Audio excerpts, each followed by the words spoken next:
Action. Good evening, ladies and gentlemen. Welcome to Brampton Resident Matters debate. We are glad so many candidates could make it. It's a non-partisan volunteer effort to connect the candidates with the constituents. And we would like to hear your views on a range of issues for which we have chosen some questions. And we would be going in a particular order. And each of you will get 2 minutes to respond to the questions. And there will be a bell at the end of a minute and a half. And one bell will go on 1 minute and 30 seconds, and you'll get 30 seconds more. At the end of 2 minutes, it'll be a couple of bells. So we would expect you to stop after 2 minutes and respect the other candidate's time. So thank you and all the best to all of you. So you will get 2 minutes initially to introduce yourself, and I would invite Sunny Jarnail Singh, Mr. Sunny Jarnail Singh, to introduce himself. Yes, my name is Sunny Jarnail Singh.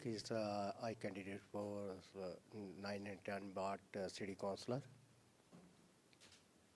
Thank you. Mr. Gurratan Singh? This is the 2 minutes, correct? Yes. Okay, yes. Good evening, everyone. My name is Gurratan Singh. I'm running in wards 9 and 10 for regional councillor. I'm a lawyer. I went to one of the best law schools in Canada. And I'm running because Brampton needs a fresh start. Anytime I have a discussion like this, I like to start with a story. And I start with the story of the Sandy family. It's a family who lives at Torbram and Sandalwood. Torbram and Sandalwood area. And I was talking to them one day, and we were discussing life in Brampton. And they told me about how the fact that in the morning, the parents drive through hours of traffic to get to a job outside of Brampton. Their kids, after work is done, they have to take their kids, drive halfway through the city to get to a community center, which is outside of their community, outside of their neighborhood. There are other children who are a bit older now, either go to work, or they go to university, or they have fun all outside of Brampton. For the past 20 years, we've had a city council which has completely mismanaged Brampton. They are under a criminal investigation. They've botched our opportunity for a university, and they've created a completely unplanned community. So we don't have enough community centers. We don't have enough services. We have a community where you have to drive everywhere. But we can do better. We can have a better community where you can bike around or walk around to get to your local community center. Or we can have a community where you work locally and you can spend more time with your family because you're not spending hours through traffic. Or we can have a fun and captivating and engaging community where we have local restaurants and we have local cafes and we have fun things to do. Now, in this election, everyone's going to talk about we need a university or we need a hospital. But I want you to really think of what it takes to bring these services in. You need advocates who can communicate with every level of community, every level of government, from the province to the region to other local councillors. We need someone who has skills, who can advocate, who can talk, who can really connect with other individuals. My name is Gurratan Singh. I'm a lawyer, and I'm asking you to vote for me on October 27th. Mr. Paramjit Singh Birdi? Hello, Brampton. My name is Paramjit Singh Birdi, and I have my own story. I am living in Brampton for more than 10 years with my wife and 2 kids. I have experience of lots of things, whatever happening in the city from last 10 years, and I have participated in the city meetings. I have participated in the all around, in everywhere, any social matters and social issues, social concerns, our problem, our big issues like townhouses, our issues like ice storm, and all the issues, whatever discussed in the City Hall, I was there. I have attended more than 92 meetings of the City Hall. I have attended all these meetings with my presentation as a concerned resident, and I have asked many questions in the meetings. I have delegated more than 28 times in the City Hall and successfully have done a great job to change 5 bylaws and to introduce 2 new bylaws in the City Hall. I know how the city works.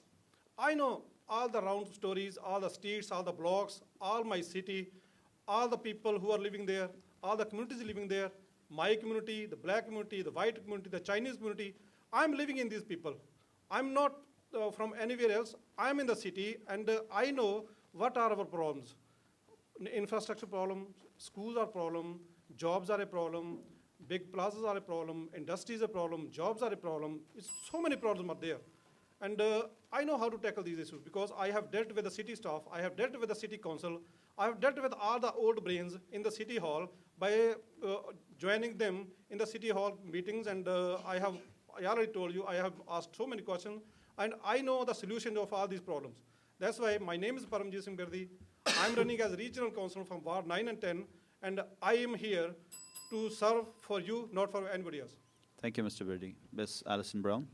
Hi, good evening. Sat Sri Akal. My name is Alison Brown, and I've lived in Brampton for 21 years. I have a daughter that's 17, a son that's 20, and a son that's 23. My three children, like many others, have only known Brampton as their home. And as a legacy to them, by participating in this election, I would like to improve upon, and also just, Brampton's not, there are some challenges in the city, but it's also a great city to live in. On October 27th, I would be honored to serve and represent all of the people in Brampton as their city councillor and be part of the team that helps Brampton to realize its strategic plan. I've been a registered nurse for over 20 years. I have worked with the Ontario Nurses Association at the provincial and local levels. I'm a member of the Registered Nurses Association of Ontario and have participated on the Regional Diversity Roundtable. I've also had the pleasure of volunteering with some amazing organizations such as the Associated Youth Services of Peel, CIA Bounce, and Break Free Family Counseling. As you can tell from my work and my volunteer experience, I live to help and serve others. As City Councillor, I will promote the following: increased planning and innovative design of the city to meet growth demands, opportunities for youth to become the future leaders of tomorrow, a comprehensive transportation plan that will address current and future growth demands, promote recreation and social opportunities for our seniors, and anything that would promote more value for tax dollars. Thank you. Thank you, Ms. Brown. Mr. Gurpreet Dillon. Thank you. Dear residents of Ward 9 and 10, my name is Gurpreet Singh Dillon. I'm running to be your representative for Brampton City Council and look for your support on October the 27th. For the past 15 years, I've dedicated myself to the community and to this great country I was born in. I've served as secretary on the Police Consultative Committee, founded the MVP Basketball Academy, and I'm currently an ambassador for the Brampton A's. I've also been awarded by the province of Ontario for my work with the youth and by the Toronto Police Service for my work against hate crimes. As a trained business analyst, husband, father, and a community activist, I understand your family's needs. Over the past few years, we've seen and experienced a great deal in our city, however. We've seen good jobs leave, we've seen our property taxes skyrocket, and we've seen a university that never was. And we've seen a broken city council that's divided us for too long. This is a council that's asked so much from us, yet hasn't lived up to the promises made to you or your family. The reality, however, is that we've witnessed a failure in leadership. We've witnessed a council that's taken advantage of our trust and mismanaged the money that we have entrusted them with the latest forensic audit and criminal investigation being against the council being a prime example. However, like most Bramptonians, I'm not going to give up. I'm going to fight for our great city. We still have hope, which is why I'm running for city councillor, to be the voice that hasn't been heard for the last 8 years, to be an elected official that puts families first and not my own self-interests, to bring back dignity to our middle class with meaningful employment, to make transit more efficient, and to make getting a post-secondary education less of a struggle. I encourage you to pay special attention to this debate today and vote for the candidate that best represents you and your family. Thank you, Mr. Dillon. Ms. Michelle Shaw. Good evening. My name is Michelle Shaw, and I'm running for regional councillor for wards 9 and 10. What sets me apart from the other candidates is my experience. I'm already working for you in the community. As a director of community programs at Brampton Safe City, I have years of experience in forming partnerships with schools, agencies, government, and residents. I've managed a variety of community programs, including youth education and safety programs in our high schools, Smart Start in our middle schools, and of course the Neighborhood Watch program for the entire city of Brampton. My experience at Brampton Safe City, I've already been listening to residents. I've already proven to be very fiscally responsible, open-minded, energetic, and a decisive leader, and I think this will serve me very well on council. In charge of youth programs since 2005, I've organized safety education for thousands of students. I've led a team of professionals. My strength is in forming partnerships, and through my youth-related work, I have motivated hundreds of youth to be involved in their community. As part of my position as well, at Brampton Safe City, running the Neighborhood Watch program since 2008, I've brought residents together with the Peel Region of Police to create a safe space and a safe place and resilient neighborhoods in Brampton. I've worked closely with residents throughout the city, helping them address their issues, including crime, traffic, and unsafe conditions. As co-founder of Jet Mentors, which is a drop-in basketball program that my husband and I do in the community just because we saw a need in wards 9 and 10 that wasn't there. There was nowhere for our youth to hang out on a Friday night, so my husband and I rent a gym for the last 4 years to run our drop-in program. And we feel that this is something that we do for our young people just out of our own pockets. This is why I'm running for regional councillor for wards 9 and 10. Thank you. Thank you, Ms. Shaw. So the next question is directed to Mr. Gurratan Singh. The question is, what are the three most important concerns that you have about Brampton? What's ailing our city? And what would you do to tackle those? Wonderful. Thank you so much for that question. I wish I could do more than three because there's a lot of issues with Brampton right now, but I'll stick with the three. The first and foremost in Brampton is that we see an issue of planning right here, and especially in wards 9 and 10. We have a community that is almost exclusively homes. There's no major industrial area. There's no major commercial area. It's just homes on top of homes and on top of homes. And beyond that, we see that the services that they are bringing in are few and far in between. So let's look at Gore Meadows. We have a community center that came much after families were living there. I was door knocking, and I talked to a family one time. They said to me that Gore Meadows came in 2013, I believe, and at that time, their family had been there for about 10 years. And their kids had grown up without ever having a nearby community center. And that's tragic. I think that's such an important aspect to live. And now that they have a community center, it's something that their kids don't have the same need for anymore. They're now in university. And so we see this across the board, even with the soccer center coming in around in 2007, well after the community's already been established. So they're not building for a community, they're building to make just houses and houses. So definitely we see an issue with services. Beyond that, we also have a huge problem of accountability and transparency in City Hall. And it's the fact is that City Hall is not respecting taxpayers. They voted to put in a value-based system, which was totally led to the floodgates opening with expense issues. And they have now, instead of maintaining what it was, a rule-based system. So those are two of them. And the third one is that there's just a lack of community here in Brampton. They're not putting enough and engaging all these different communities from different walks of life, different areas, to be a part of this mosaic, this beautiful community, which is Brampton. And those are definitely the three of the many issues that I think Brampton has. Thank you, Mr. Gurratan Singh. Mr. Paramjeet Birdi, same question to you. Thank you for the question. Actually, as my friend said, it's not three. It's more than, you can say, 10, 15, 20, 25. Yeah, just three most important.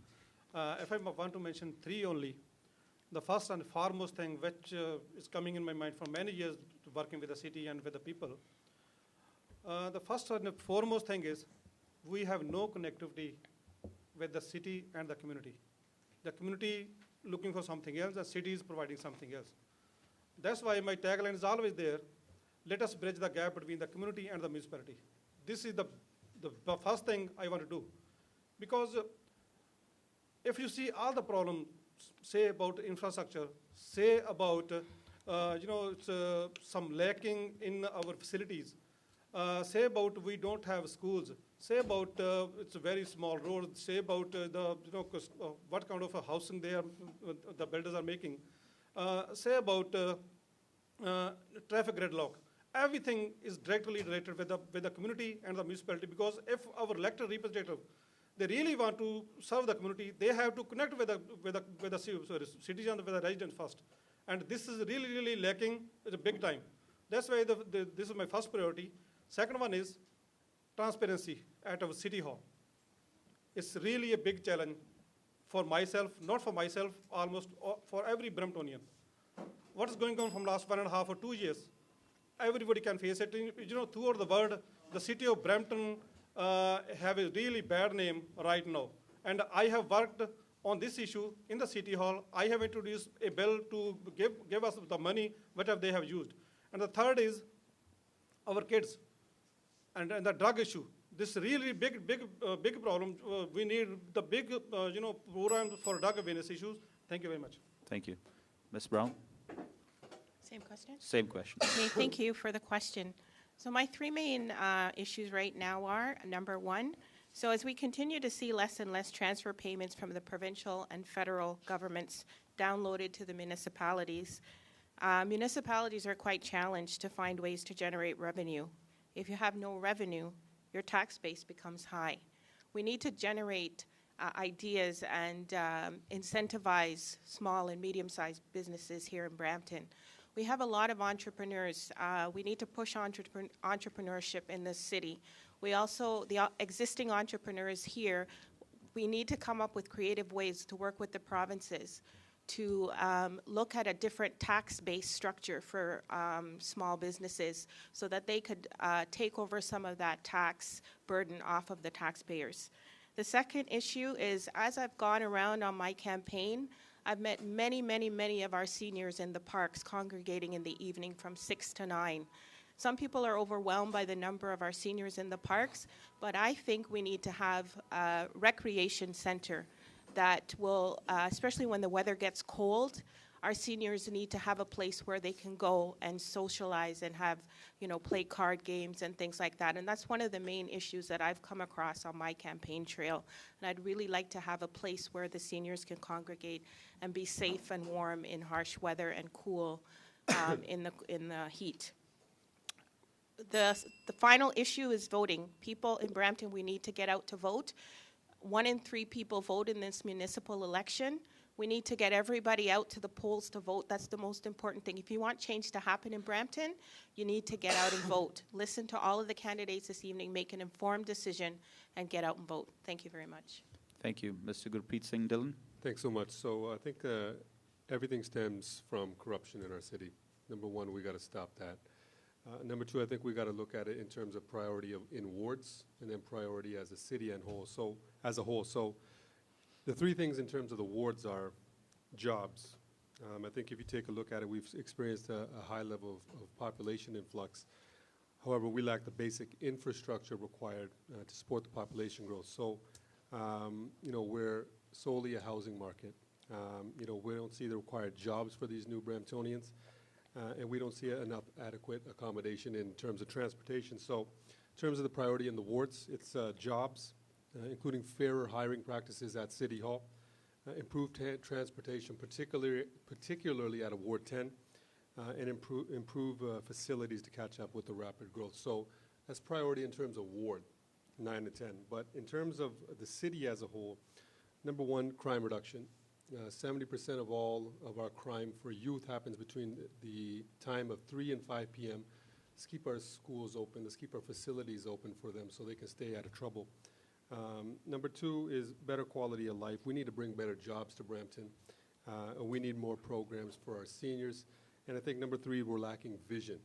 We don't have a vision for our future. We just develop it. We don't really see where we're going.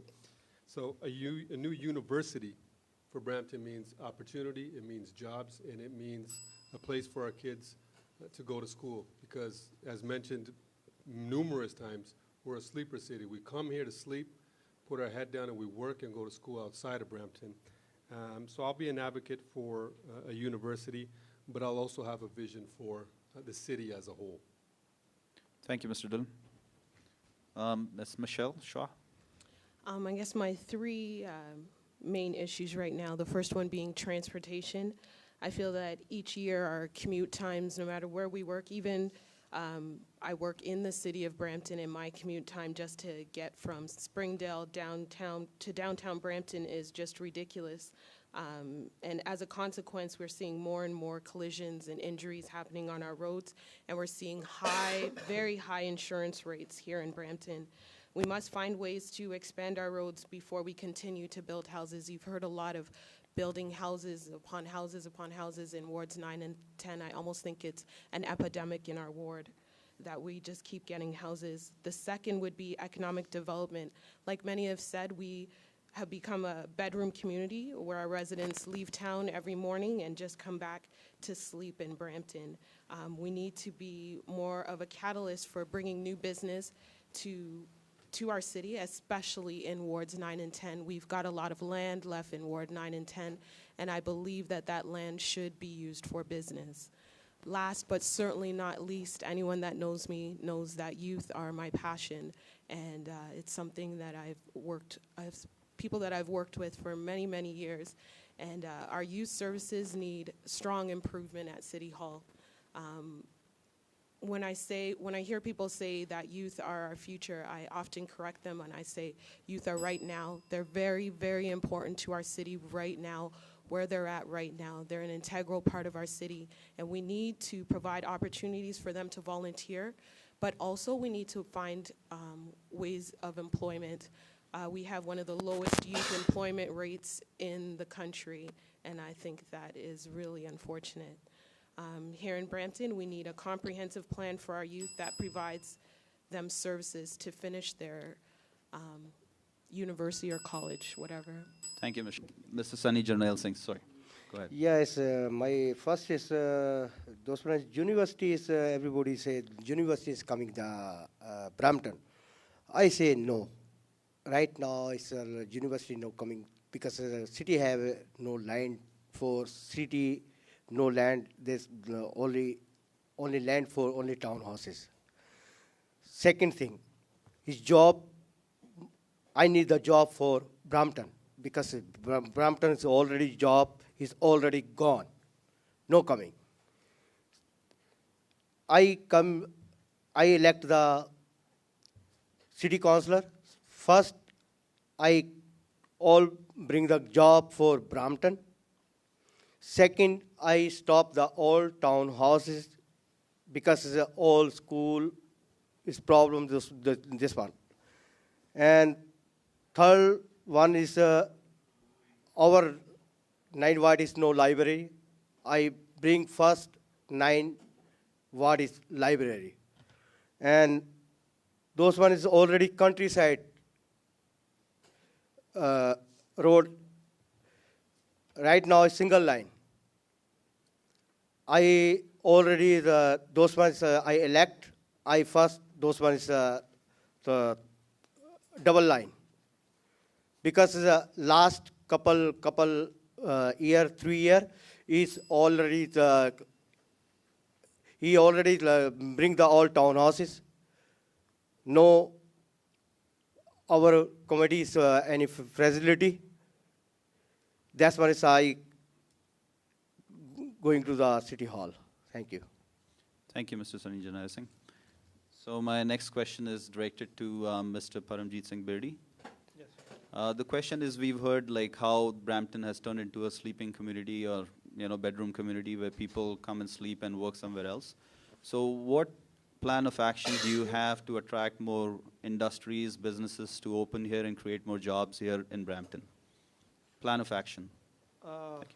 First of all, we need a proper plan with fresh ideas, with fresh brains, and with new people. Because the people who are sitting here in the city hall, some are say they are saying that I am here for 26 years, some are saying it's 29 years, some is 31 years, some is 21 years. It's all over there from many, many decades. And they already lost the passion. They don't want the jobs in our city. That's why, if you talk about the plan, for the jobs, we definitely have to secure, first of all, we have to secure our industrial land to have some industry over there, so that we can bring some, big business houses.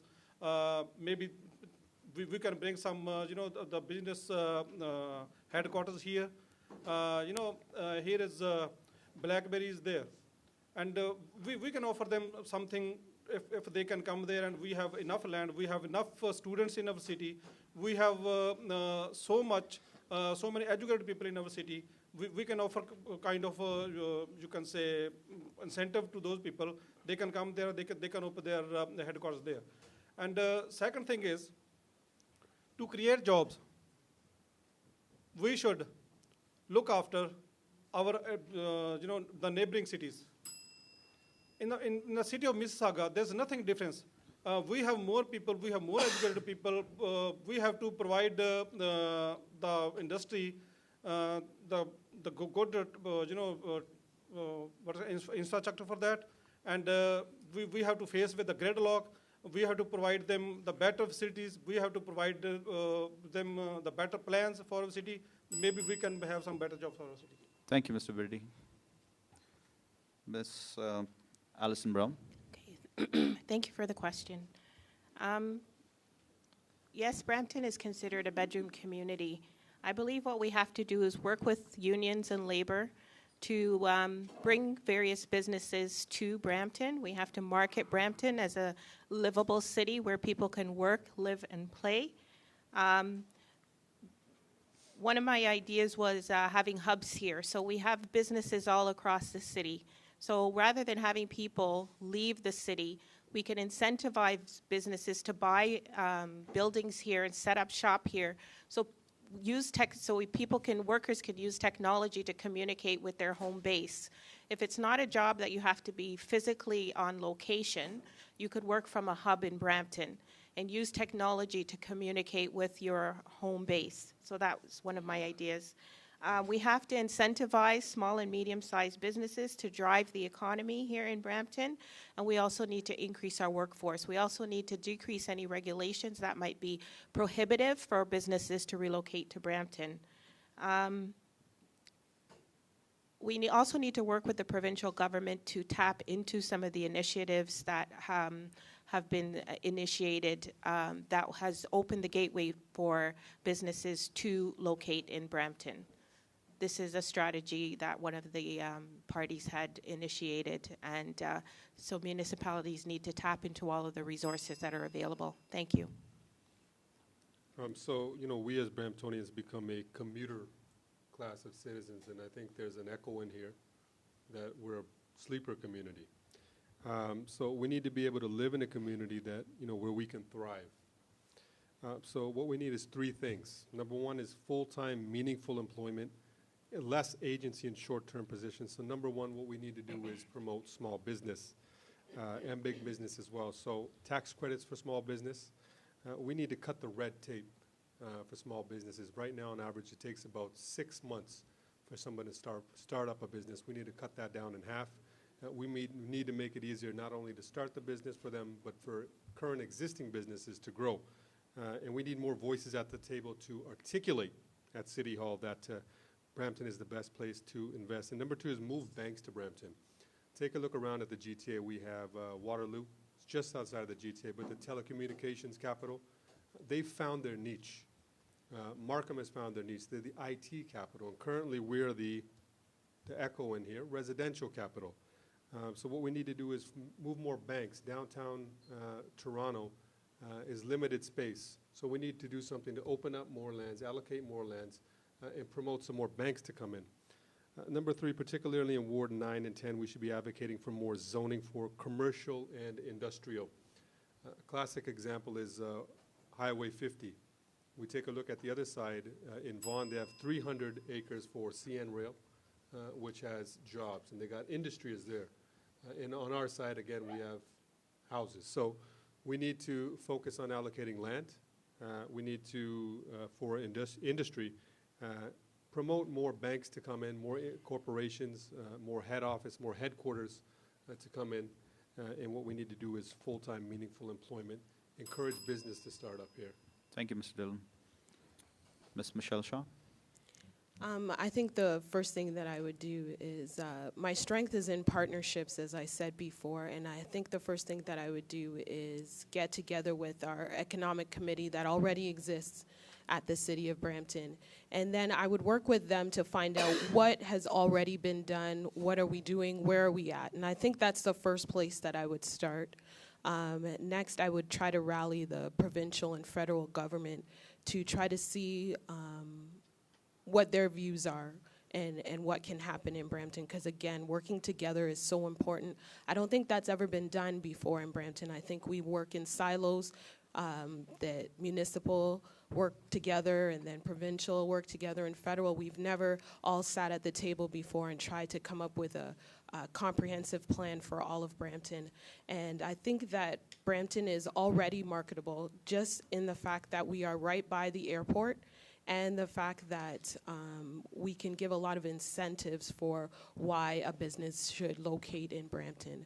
So I think that's my first step, is really finding out where we're at, then moving on to partnerships and trying to figure out how we can attract businesses using the federal, provincial, and municipal governments. Thank you. Thank you, Ms. Shah. Mr. Sunny Janal Singh.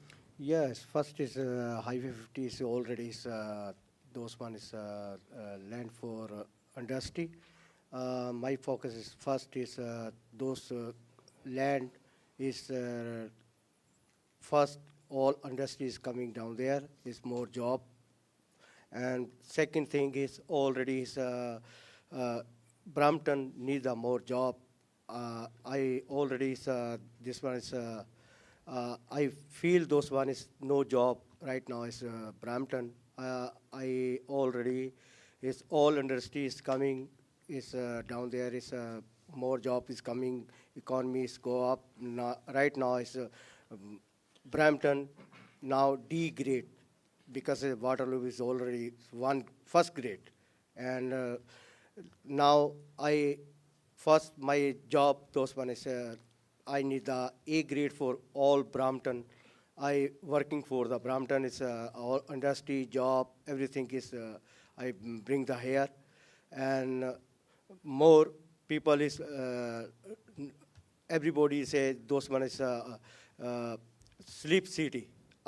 Those one is industry is coming more. I bring it here. It's no sleep city. Those one is. Thank you. Thank you, Mr. Singh. Mr. Gurratan Singh. Thank you so much for that question. So it's important when we talk about jobs that we first look at how bad the situation is in Brampton first. So 2 out of every 3 people on a general street in Brampton leave Brampton to go to work, to find meaningful employment. So that means the vast majority of people on an average, on a regular street in Brampton are leaving this city to find employment. And that's a problem. We are losing our best and our brightest in Brampton because many people can't handle this huge commute time where you lose quality time with your family and friends. I have a friend of mine, Harmon Gill. He's a bright young guy, and he lives in Toronto now. He's a proud Bramptonian, but he's gone because he could only find employment in Toronto, and he couldn't endure this long, long wait. So when we look at the issue of jobs, we have to understand that it strikes to the foundation of the city. So now, how can we create jobs? Well, the first off is we need a responsive city hall. If we look at Waterloo, which has been mentioned a few times today, they help startups get on their feet every single day. Multiple startups get on their feet because they have a small business center that is responsive immediately to the issues that people have. Now, if you also look at what are areas that are attractive for businesses, is that it's areas near major arteries. And in Brampton, near our major highways, we're building houses, which is a problem. Highway 50 is an amazing example. Look at one side of the Brampton side, you see all the houses. You look at the Vaughan side, you see the beginnings of work and business. The last thing I want to say is that there's an urban planner named Fisk, and he says that a city that's good for jobs is a livable city. A city that's entertaining, that's engaging, that has public transportation, that's fun, that's captivating. This will attract entrepreneurs, young people, millennials, who then can become their own agents of change, become job creators themselves. So we need to look at this issue very holistically, and that's my approach for creating jobs in Brampton. Thank you. Thank you, Mr. Gurratan Singh. Okay, my next question is directed to Ms. Alison Brown. We all know that we need a university in Brampton. We've been talking about it. Lots of candidates say, like, university is required for the future of our kids. What concrete steps would you take to make that happen? Okay, thank you for the question. A university in Brampton is under the provincial purview, but as a city councillor, I would definitely support bringing a university to Brampton. if it will enable our youth to get the education that they require. University in the city of Brampton would create jobs. It would have an increased influx of students into the city that could have a housing unit that would also generate some income back to the university. Definitely, I would support that initiative as a city councillor. However, that is under the provincial purview. Thank you. Thank you. Same question to you, Mr. Gurpreet Singh Dhillon. What would you do to lobby? I understand it's under the purview of the province, but as a city councillor, what would you do to make that happen? Well, I think number one, we need to allocate the land for it. And we're quickly losing up all our land. I think a prime example is driving up Countryside or Mayfield, which I did today actually, and it's just construction of houses. Again, it's a common theme we're hearing. So number one is we need to find land, and if we do have land that's zoned for something else, what we need to do is have a voice at City Hall to make sure that we're able to lobby the provincial government to get this done. But I think what we need to do is get our own house in order first. I think our priorities are totally off whack. We have a strategic plan. We have a master plan, which we keep amending. Now, any type of commercial zoning we have, we change it to residential. So what we need to do is have a voice in City Hall who's able to lobby the provincial government, but also number two, we need to get our house in order. But we also have to make sure that we have the facilities and infrastructure in place surrounding this university. Now, I'll give an example of Chrysler. They're having issues with their just-in-time inventory. They can't get their inventory in down Queen Street off the 410 because there's too much congestion. So what they do is they go to the 407, which costs them money. So what they're going to do now is get the rail line from Chrysler to Intermodal fixed up, just because there's a congestion issue. So we can have a university, but we got to make sure the infrastructure surrounding it is in place, and that starts with traffic, getting the congestion the congestion fixed up. But we also need to improve our transportation system as well to make sure that the kids within our city, they're getting to and from university as well. So, but it all boils back down to the City Hall and getting the corruption out of there, make sure that we get in the right direction and we have somebody with a vision.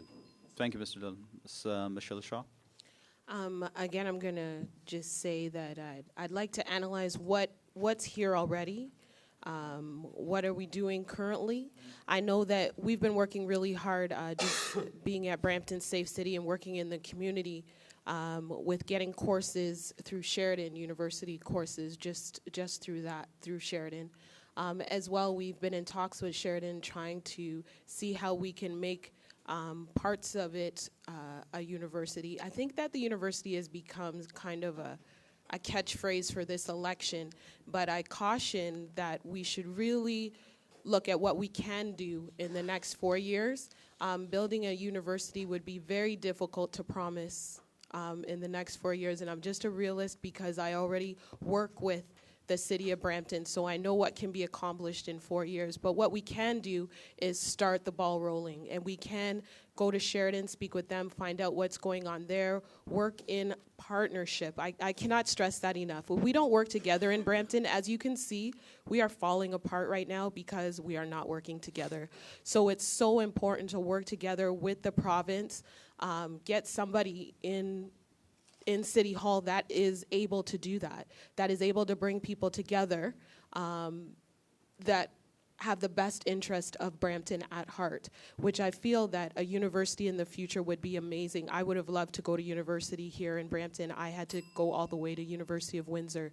So I feel that going in, finding out what's there, what do we need, and starting at that point and moving forward, rallying Sheridan, which is our college right now, and seeing how we can work together to at least offer some university courses for our youth here in Brampton. Thank you, Ms. Brown. Mr. Sunny Janelle Singh. Ms. Shaw. Oh, sorry. I'm Mrs. Brown. Sorry, my apologies.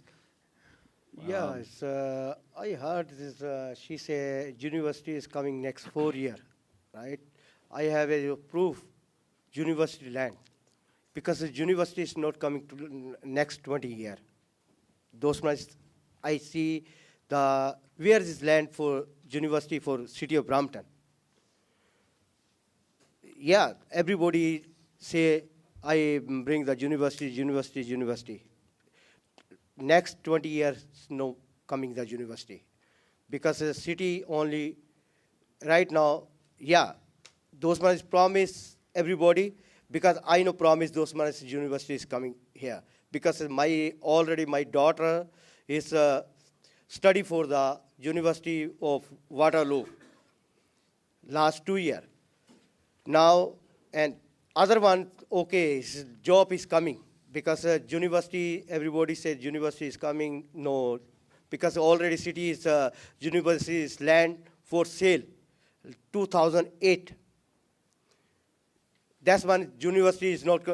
Our house is university is coming, because already city say 35 acre, because those ones 235 acre already land for city province is lot those one. North of Bramley, north of Bramley, Mayfield, Dixie, and countryside between. Thank you. Thank you, Mr. Sunny Janel Singh. Mr. Gurrathan. Thank you so much for that question. So let's first talk about how important it is to bring a university into Brampton. Brampton is the ninth largest city in Canada. Brampton is the only city over a population of 500,000 that does not have a university. A university is more than just to get young people away to their school locally. A university builds the soul of a community, builds the soul of a city. It provides a growth in business through having partnerships through a university and local businesses. It helps bring in ideas and fresh concepts. It also helps build infrastructure because it creates a need. So we definitely need a university. So now let's look at what we can do to bring in a university. First, we need to start talking with the provincial government. We need strong advocates at City Hall that can have this serious discussion of making this a priority for our community. We should support Sheridan becoming a university. I'm in full support of that. But we also need to look at how we can bring in a standalone university as well. So what are the processes? We need to start communicating with other universities and creating a plan. Is this going to be a university standing alone? Is this going to be a branch of another university? These are the discussions that councillors need to have. Now, I'm a lawyer. My job is to communicate. My job is to fight. My job is to make sure that the voice of my clients are heard in the courtroom.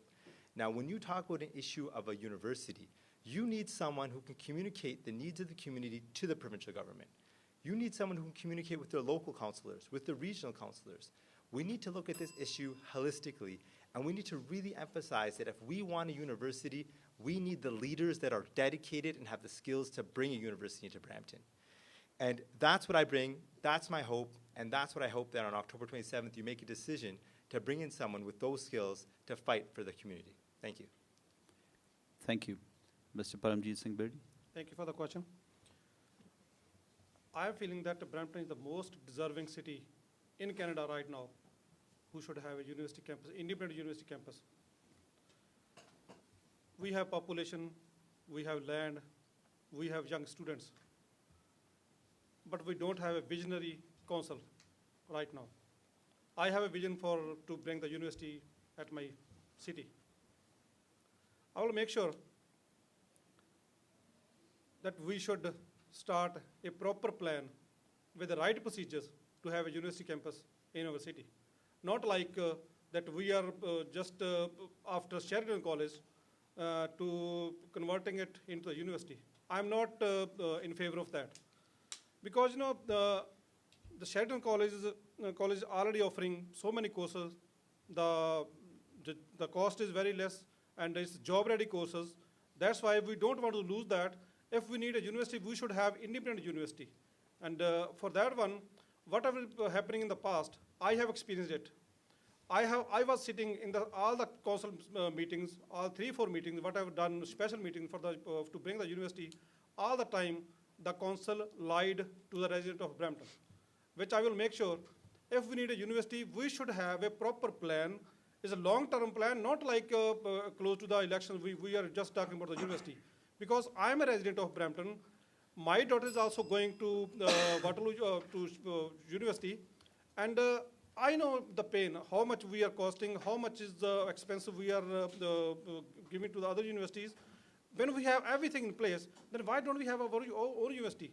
That's why I'm talking, I have a very clear vision, and after 27th of October, when I will be in the city council, I will give the clear plan to bring the university out of our city. Thank you very much. Thank you, Mr. Birdi. The next question is directed to Mr. Gurpreet Singh Dillon. We've all heard there's huge issues with integrity at the council. The councillors are not being held accountable. What concrete plans or steps would you take to improve integrity at the city council and make the council members accountable to public? It's a good question. Thank you. Number one, I think we need transparency at City Hall. So every month, what we do is we make public any type of expenses that we have, so it's up to date. It's not biannually or annually, so it's up to date. Number two, I think what we need to do is keep track of the voting record. Right now, what we do is if any type of policy that's passed, we just simply raise our hand. There's no registered and recorded vote. So we can't look back and say, listen, you know what, X and X or XYZ or anything, any type of councillor, on this day you voted this way. There's no recorded history. So I think that's crucial right there. Number three, what we need to do is have town hall meetings monthly. I think we need to make it mandatory just to keep the voters engaged, and just to make sure as well that all the issues are up to date as well with the city council. So I think we need a lot of changes at City Hall. And number one, we need transparency. Number two, we need to make sure that the voting is recorded. Number three, we need to have consistent town hall meetings just to make sure that our voters and our residents and the councillors are up to date on what the issues are. So I think those three steps are the first place to start. And I think this ties into the lack of voter engagement that we do have. Every vote counts. And what we need to do is engage the residents and make sure they know what's going on so that when it comes time for the election, they're actively taking part in the electoral process. Thank you, Mr. Dillon. Ms. Michelle Shaw? And many of the councillors right now have gotten very comfortable with their spending. It wasn't until the story broke last year that we're even aware of what was really going on. So I think it really speaks to the fact that change is necessary right now, just because they've gotten so comfortable with the spending. I think firstly we need to keep the integrity commissioner. This is very, very important. Some years ago, the council voted unanimously to take out the rules-based approach. And I think that is really what has caused many of the problems that we're seeing right now. I think that we need to go back to the rules and also to keep the integrity commissioner. And I think that will provide some transparency for sure. Thank you. Thank you, Ms. Shaw. Mr. Sunny Jarnail Singh? Yeah, it's my first is I go to the city hall. Is I stop the personal funding. Those ones all councillor stop those ones. And second thing is any problem for all people is down there is education. Is those ones I open the one counter for all people. Is Indian people is need the Chinese people is need the language problem. Is I open one table is city hall, and all this all scam like that is all councillor, last councillor and all mayor. I stop those one is all personal expense. Thank you. Thank you, Mr. Sunny Jarnail Singh. Mr. Gurrathan Singh?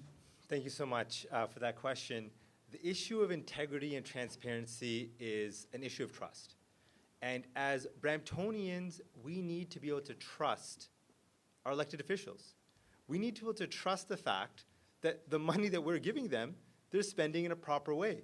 And what's happened is there is a culture of misspending in Brampton. City Council has broken its trust with the community. And what are the effects of that? It's that you have people who feel no longer engaged with City Council. They're no longer engaged with Brampton. It speaks to an issue of even being passionate, being proud of where we're from. If all you hear in the media all day is that our city councillors are misspending, are breaking the rules, it's going to affect our ability to connect with our city. So what we need to do is we need to make transparency and we need to make integrity a priority in City Hall. So how can we make this a priority? Well, first of all, it was made not a priority when they switched from a rules-based to a value-based, opening the floodgates for expenses. We need to make sure that there's not just a system in place, but there's continual dialogue, there's continual discussion of how can we make our city more accountable, more transparent. So things like posting expenses online, having the public able to view these expenses on a regular basis. We also need dialogue. We need to start discussing and start building back the trust. It's not enough to say, okay, we're putting in these policies, we're good to go. But we need to start engaging the community and say, what can we do to make you now feel that your elected officials care, that they respect your tax dollars, and that they want to make a community where we all can build together to create a better one. Thank you. Thank you, Mr. Gurratan Singh. Mr. Paramjit Singh Birdi. Thank you very much, sir, for this question. Is my favorite question, and I have worked on this issue for many months. From the start of when the city ordered the forensic audit, I'm in touch with the city staff, and I'm in touch with the city council from that day. It was happening from last November 2013. I was the only person who was from the resident side. I was the only person who stand with the staff and with the forensic audit that we have to make anybody accountable, whoever is responsible for misspending and whoever broke the rules, whoever break the law, whoever spent any unlawful money or any unapproved expenses. What I would do, whatever I have done in the past, I have introduced 5 proposals. The same proposal, I am putting it here. I proposed to the city on February 2nd, 2014, that anybody who is responsible for any extra spending, he should not allow to go for any elections. Second one is, if some staff member, if he suggests to do something wrong and he is not follow your expenses, he should be made responsible for all the expenses. Other thing is, we need this audit for year round. It's not that where something misspending is there, and after that we are putting more money for the forensic audit. This is not the right way to tackle this. And my clear stand is, there should be no discretionary fund for any elected representative at the city level. Because for what we need for the discretionary fund, I don't even understand till today. Other thing is, if we can't abolish that, we should have some check on the discretionary fund if available. The city staff should follow all those expenses on daily basis, not like after that we have to spend $230,000, $250,000. Thank you. Thank you, Mr. Birdi. Ms. Alison Brown. Hey, thank you for the question. I think as a council, or what I would do to promote integrity at City Council is to develop standards of practice for council, set firm policies on spending. This can be monitored through performance reviews. Also, set some guidelines around spending. We need to elect people. You can't legislate honesty, but you can elect people who are honest, accountable, transparent, and accessible. The public purse needs to be held in the highest regard. And what's happened at City Council is quite a lot disheartening. So I think if we develop some standards of practice, and then those practices would be monitored through performance reviews by councillor, then I think that would be a good start. Thank you, Ms. Brown. We have one more question. There is an issue of, we've been talking about housing growth and, the housing becoming, the prices of the houses are going up. And the issue at hand is for finding more affordable housing for people who cannot afford the ever-increasing houses. The ever-increasing prices are good for the real estate agents, but for people who are looking to raise their families in the neighborhood in city of Brampton. What would you do to improve affordable housing or bring more affordable housing to our city? So that question is directed to Ms. Michelle Shaw. I feel like the residents are going to think I'm a broken record when I say this, but again, it's working in collaboration. It's the only way to get things done. I think we have a number of agencies within our city that are looking at that, but they need the province, they need federal government and municipal government officials to help with this issue.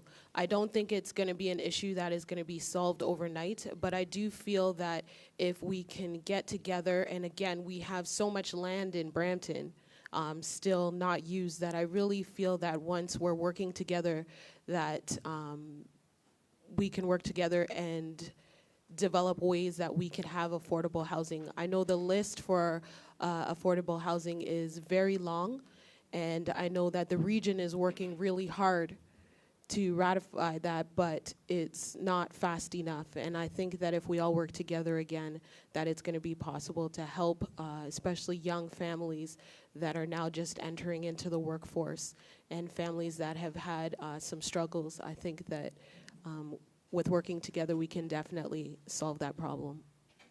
Thank you very much. Mr. Sunny Jarnail Singh. No comments. Okay, thank you. Mr. Gurratan Singh. Thank you so much for that question. Affordable housing needs to be made a priority in Brampton and in Peel. We have wait times that are almost, can be up to even more than a decade to get into affordable housing.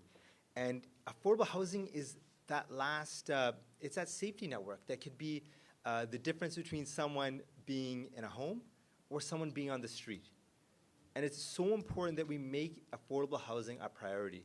If we look at Ward 9 and 10, it's just it's houses upon houses, and it's expensive houses. So when you think of young families, when you think of young people, when you think of people who are not in the best economic situation, where are they to live? And that's why we need to make this a priority for the community. No problem. It's also important that we look at the fact that Peel is underfunded. And Peel is not getting the cut of the pie that it deserves in terms of the support it needs to make sure that we have better affordable housing and to make sure that we have the resources.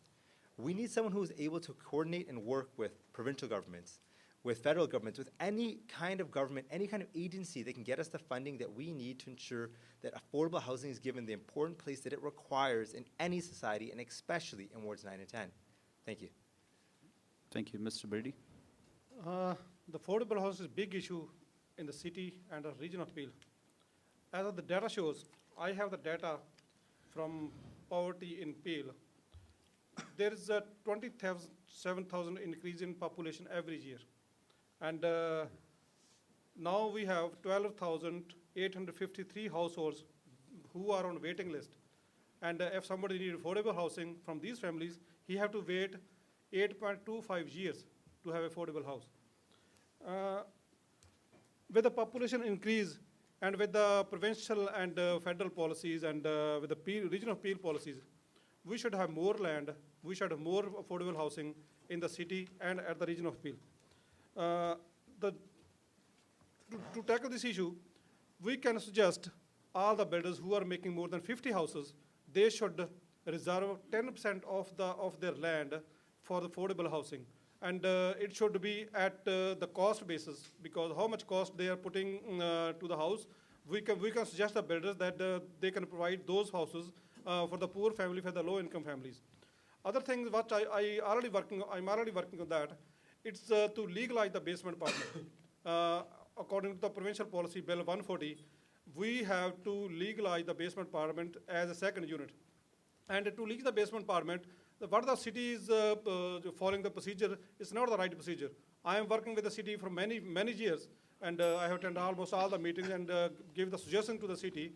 And I want to make sure whatever the criteria is there for the builders, the same criteria should be for the resident also, to make the basement as a second unit. And according to that, we should also have the infrastructure available for those families also, like the schools, the community centers, the libraries. All the things have to be tackled with this issue also. But definitely we have to have more affordable housing in the city and the region of Peel. Thank you, Mr. Birdi. Ms. Alison Brown. Thank you for the question. The 2011 National Household Survey revealed that 12.6% of Peel residents are classified as low income.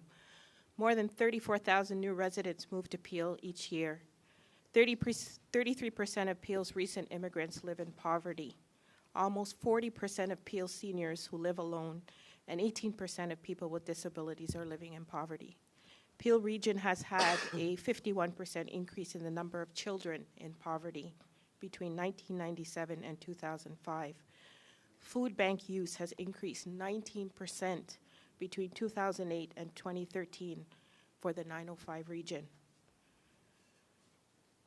2013, 1,112 households were placed in households.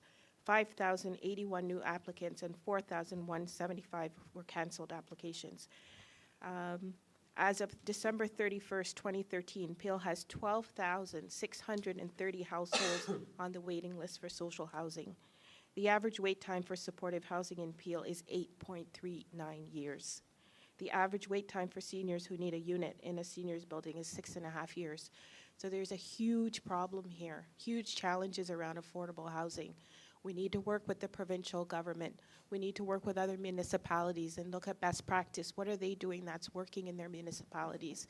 We need to advocate and move to the provincial government and ask for funding to help in create much more affordable housing. We need to allocate lands, multi-use lands, that we can build more affordable housing. Thank you. Thank you, Mr. Brown. Mr. Gurpreet Singh Dhillon. So as a community, we have a fundamental right to standardize health and safety, and including clean and affordable housing. And I think it's unfortunate that the burden has been placed on the municipalities by the province, and the fact that we don't have enough affordable housing. The natural place people go to in Brampton are basements. So there's an 8-year wait time, and there's about 13,000 on the waiting list. Now, I'm a father, I'm a husband, and I have 2 small children, and what I see as the issues because of this are overcrowding in our schools. As soon as the school goes up, we also see about 4 or 5 portables. And we also see overcrowding in our hospitals, especially the emergency room. So I'll give an example. I take my 1-year-old son to the emergency, the ER, and I'm looking at about a 14-hour wait, which is absolutely unacceptable. So the solution is that we need we need a voice at City Hall, one who's able to bring all the stakeholders to the table, sit them down, and finally come to a solution. I think we're at a boiling point now in our city, not just in this situation, but in the housing situation. We're at a crisis. Unless we get changes at City Hall in this election, we might hit that boiling point eventually. So, number one, we need a voice, and number two, we need a plan, and we need to get all stakeholders, whether it's groups within the region, within the city, and we also need to get the province at the table. And again, we need good voices, strong voices at City Hall. Thank you, Mr. Dhillon. So we'll go to the closing remarks. I would like to thank all the candidates who found time to come and present their views. Each one of you to give a closing remark, which would be limited to a minute. So I would invite Mr. Sunny Jarnail Singh to start. Yes, 27 October, you vote me the Sunny Jarnail Singh, and more your voice for City Hall. Please you, vote me 27 October, Sunny Jarnail Singh. Thank you. Mr. Gurratan Singh. Thank you so much for that. So my name is Gurratan Singh, and I'm running for Regional Councillor in Wards 9 and 10. I'm a lawyer. I had the privilege of attending one of the best law schools in Canada, and I'm running because Brampton needs a fresh start. On October 27th, you have a choice to make. You can stick with over 2 decades of mismanagement, a city council that has put the wants of developers before the needs of the community, a city council which has been resulted in a completely unplanned community, a city council under criminal investigation, or a city council, along with a city council that has created an atmosphere where we don't have community centers, we don't have jobs, We don't have any major area in Ward 9 and 10. Or you can vote for a fresh start. You can vote for a better advocate, for a better council that can really invigorate and captivate a city and captivate the community. Imagine a city where there's jobs. Imagine a city where we have local institutions that we can walk to or bike to. Imagine is that half a minute? No, 5 seconds. Okay. GrattanSingh.ca is my website. Check me out. Bit of confusion here, and I would love to have your support on October 27th for Wards 9 and 10 Regional Councillor. Thank you. Thank you, Mr. Gurdhan Singh. Mr. Parabjit Singh Birdi. Thank you very much for the panel and to have a wonderful debate. Let me reassure the people of Ward 9 and 10. I am your candidate as a regional councillor from Ward 9 and 10. I am living here for many years. I know our problems. I know the issues. I am one of you. I am not representing anybody. I am representing you. What I want to do, I will work to protect your tax dollars. I am already working for many years. I will make sure that nobody can misuse our funds for their personal use. I will be your true representative at the City Hall. I will bring more parks, more libraries, more affordable homes, business industries, more community centers, and more transportation facilities for the seniors as well as the students. I will bring new university, if possible, with the proper plan and with the right procedures. I will work to ease the gridlock, so vote for me, vote for your own friend, vote for the resident of Brampton, vote for Parmjit Singh Birdi, and vote for development. Thank you very much. Thank you, Mr. Birdi. Ms. Alison Brown. Thank you. Thank you, Team Brampton, for the opportunity to speak here this evening. I'm honest, I'm accountable, transparent, and accessible. I believe that one vote can make a difference. I've engaged the residents of Brampton while on my campaign, and I really want Bramptonians to become excited about the voting process, about your democratic right to vote, and encourage you to get out and let your voices be heard by exercising your civic privilege. As councillor, I am confident I'll be able to work collaboratively with the mayor and members of council to promote our city's commitment to sustainable development, protection of natural environment, economic vitality, and healthy communities through innovative and creative ideas. Thank you. Thank you, Ms. Brown. Mr. Gurpreet Singh Dhillon.